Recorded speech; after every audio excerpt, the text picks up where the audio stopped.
Hello students, कैसे हैं आप लोग। आज हम फिर से एक नए वीडियो के साथ आए हैं। पुरानी वीडियो में हमने लोकसभा और राज्यसभा के बारे में आपसे चर्चा की थी और हमने बताया था कि हम राष्ट्रपति के बारे में अगली वीडियो में आपको बताएंगे। तो आज वही हमारा टॉपिक है। आज हम राष्ट्रपति के बारे में आपको बताएंगे। राष्ट्रपति, चूँकि जैसे कि लोकसभा और राज्यसभा के बारे में मैं बता रहा था, उसी तरीके से राष्ट्रपति भी हमारे पूरे देश में सिर्फ और सिर्फ एक होता है। ठीक है, पूरे देश में एक राष्ट्रपति प्रेसिडेंट होते हैं। ठीक है, राष्ट्रपति देश का प्रथम नागरिक, राष्ट्रपति को देश का प्रथम नागरिक कहते हैं। देश के प्रथम नागरिक के रूप में, फर्स्ट पर्सन के रूप में राष्ट्रपति को ही माना जाता है। ठीक है, राष्ट्रपति का जो चयन होता है, यानी राष्ट्रपति का जो इलेक्शन होता है, ठीक है, वो इलेक्शन कौन कराता है, किसके द्वारा होता है, इस बारे में थोड़ा सा देखना है। तो राष्ट्रपति का इलेक्शन इलेक्शन कमीशन के द्वारा कराया जाता है, यानी इलेक्शन कमीशन ही राष्ट्रपति का भी इलेक्शन कराता है। ठीक है, अब इसको चुनने वालों में कौन होते हैं, तो इसको चुनने वालों में हमारे लोकसभा सांसद आ जाएंगे, यानी लोकसभा के सदस्य जो उस समय मेंबर रहेंगे लोकसभा के, और राज्यसभा के भी निर्वाचित सदस्य होंगे, यानी राज्यसभा में भी जो मेंबर रहेंगे, ठीक है, वो राष्ट्रपति को चुनाव में वोटिंग करते हैं। और राज्य और यूनियन टेरिटरी यानी केंद्र शासित प्रदेश, जितने भी राज्य हैं भारत में और केंद्र शासित प्रदेश हैं हमारे, यूनियन टेरिटरीज हैं, उनके विधानसभा और विधान परिषद के सदस्यों, विधान परिषद नहीं, विधान परिषद चूँकि पूरे भारत में 6 ही राज्यों में अवेलेबल होती है, इसलिए विधान परिषद के सदस्य जो हैं राष्ट्रपति का चयन नहीं करते। बाकी लोकसभा सांसद, राज्यसभा सांसद और विधानसभा सांसद, ये सभी लोग मिल करके राष्ट्रपति के लिए वोटिंग करते हैं, राष्ट्रपति का चयन करते हैं।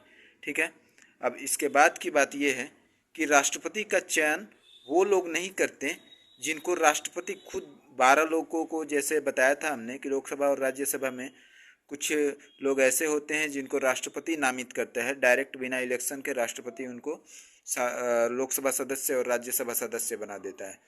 तो राष्ट्रपति के द्वारा बनाए गए सदस्य कभी भी राष्ट्रपति के इलेक्शन में, राष्ट्रपति चुनाव में अपनी वोटिंग नहीं देते हैं, अपना वोट नहीं देते हैं।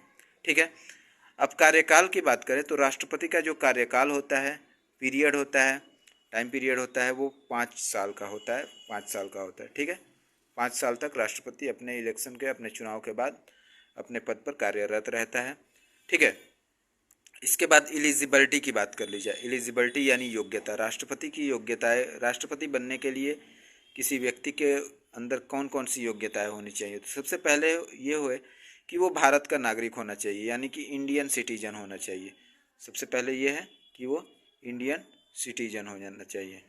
ठीक है, अब इसके बाद की बात यह है कि उसकी एज जो है वो 35 साल की होनी चाहिए, यानी 35 ईयर्स कंप्लीट हो गए होने चाहिए उसकी उम्र में।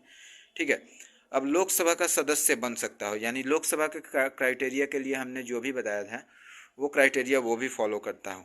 ठीक है, और उसके बाद एक और चीज़ कि किसी तरह का सरकारी फ़ायदा उसको पहले से न मिल रहा हो, यानी कि वो सरकारी नौकरी में न हो।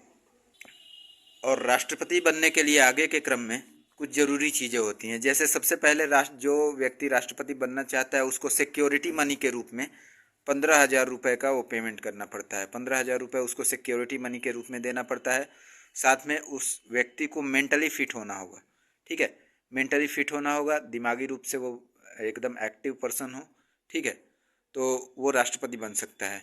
और साथ ही साथ एक और बात ये है कि बैंकरप्ट ना हो, यानी दिवालिया उसका ना निकला हो, यानी कि वो पैसे वगैरह लेकर, पैसे की तरफ से उसकी पूरी कंगाली वगैरह ना आ गई हो, ऐसे ना हो। ठीक है, इसके आगे है राष्ट्रपति को शपथ कौन दिलाता है। राष्ट्रपति को शपथ कौन दिलाता है, तो राष्ट्रपति को शपथ जो दिलाता है वो सुप्रीम कोर्ट के जज होते हैं। सुप्रीम कोर्ट के जज जो है राष्ट्रपति को शपथ दिलाते हैं।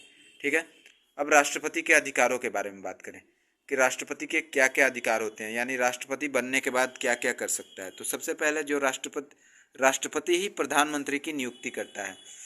जीती हुई पार्टी से, इलेक्शन में जीती हुई पार्टी से प्रधानमंत्री की नियुक्ति करने का काम राष्ट्रपति का ही का होता है।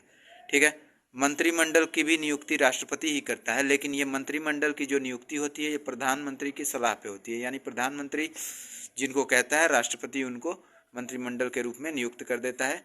ठीक है। और सुप्रीम कोर्ट और हाई कोर्ट के जो जज होते हैं उनको भी राष्ट्रपति ही एक तरह से अपॉइंट करता है। ठीक है। फिर उसके बाद जो हो जाएगा हमारा राज्यपाल की नियुक्ति भी कौन करता है, तो राष्ट्रपति ही राज्यपाल की भी नियुक्ति करते हैं। प्रेसिडेंट के सिग्नेचर से ही कानून भी बनता है, यानी अगर किसी कानून को, बिल को अगर जब तक प्रेसिडेंट का साइन ना हो उस पर, तब तक वो कानून नहीं बनता है। प्रेसिडेंट का सिग्नेचर बहुत ही इंपॉर्टेंट है किसी भी कानून को बनने के लिए। ठीक है। बिना राष्ट्रपति के साइन के ना युद्ध हम शुरू कर सकते हैं और ना ख़त्म हो, यानी कि अगर कोई युद्ध शुरू हो गया है तो ना उसको हम ख़त्म कर सकते हैं, और अगर किसी युद्ध को शुरू करना हो तो शुरू भी नहीं कर सकते जब तक कि राष्ट्रपति के सिग्नेचर ना हो जाए। यानी हमें राष्ट्रपति के सिग्नेचर युद्ध के शुरू और युद्ध के ख़त्म होने के लिए भी करना मतलब ज़रूरी है। अगर वो नहीं रहेगा तो ना युद्ध शुरू होगा ना युद्ध ख़त्म होगा। ठीक है। अब आगे चलते हैं। तो भारत के, अब ये कुछ नॉर्मल सी बातें हैं जो जनरल नॉलेज के लिए हैं। भारत के प्रथम राष्ट्रपति डॉक्टर राजेंद्र प्रसाद हैं। कौन है? डॉक्टर राजेंद्र प्रसाद। ठीक है।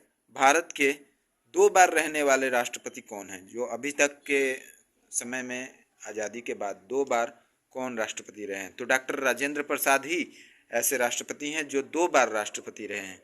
इसके बाद ये है कि भारत की प्रथम महिला राष्ट्रपति कौन है? तो भारत की प्रथम महिला राष्ट्रपति प्रतिभा सिंह पाटिल हैं। ठीक है। ये प्रथम महिला है जो राष्ट्रपति पद पे भारत में कार्यरत रही हैं। ठीक है। इसके बाद ये है कि भारत का प्रथम मुस्लिम राष्ट्रपति, तो मुस्लिम राष्ट्रपति के रूप में डॉक्टर जाकिर हुसैन जो हैं वो सबसे पहले हमारे राष्ट्रपति रहे हैं। ठीक है।